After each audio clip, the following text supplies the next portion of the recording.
এর আগে যখন আমি উচ্ছে দিয়ে মটরের ডাল করেছিলাম, তোমরা অনেকে জিজ্ঞাসা করেছিলে দিদিভাই যে উচ্ছে দিয়ে মটরের ডালটা কী করে করো, তো দেখিও। চলো তাই জন্য আমি তোমার সাথে শেয়ার করি। এখানে ফার্স্টে দেখো, এখানে ডালটা আমি সিদ্ধ করে নুন হলুদ দিয়ে না এটাকে একটু পাতলা করে দিয়েছি। এবার এখানে উচ্ছেগুলো আমি ভেজে নিয়েছি পাতলা পাতলা করে। এবার এটাকে এর মধ্যে দিয়ে দেবো। এবার 5 মিনিট মতো একটু ফুটিয়ে নিয়ে তারপরে এটাকে সম্বরা দেবো। এরকম ডালটা আমি নামিয়ে নিয়েছি, ঠিক আছে।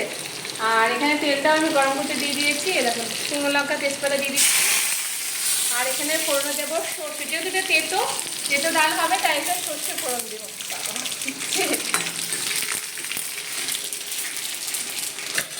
এবার ডালটা দিয়ে দেবো এর মধ্যে।